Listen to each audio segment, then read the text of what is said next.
Yeah. And I think it's a really important question to ask what African cities can learn from the rest of the world.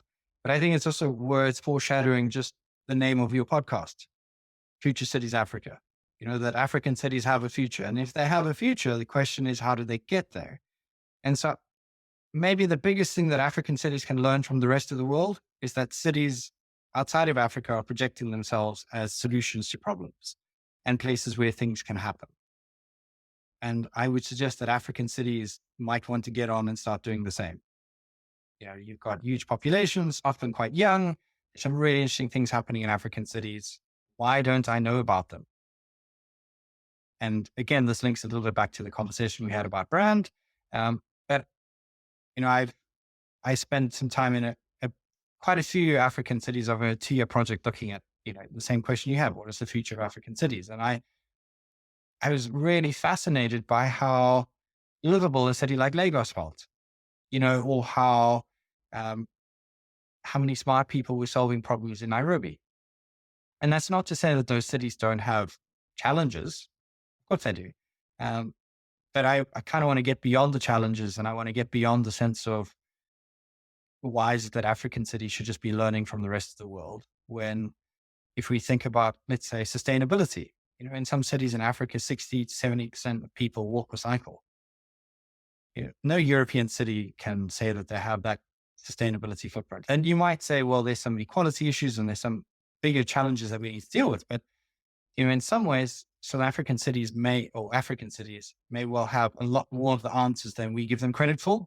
And so that would probably be the first step is for African cities to start saying, there are these big global challenges. Which of these are we going to own and take forward?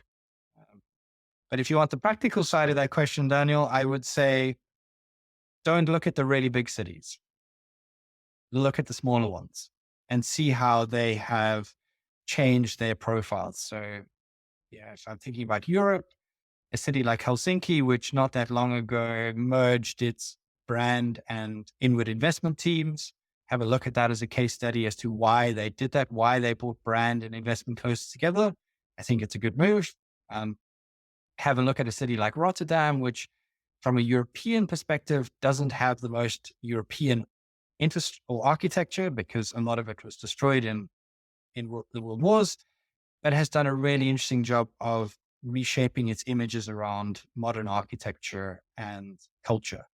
So look at how cities have taken something which seems to be something that's a weakness and turned it into a strength. You know, that's something really interesting in that dynamic. I mean, I would look at cities like, I know Dubai is a bigger city, but I'd look at the cities that have tried to build themselves into brand and ask questions about, you know, what is the long-term consequence of that approach? And is it something that African cities should replicate? Some have tried.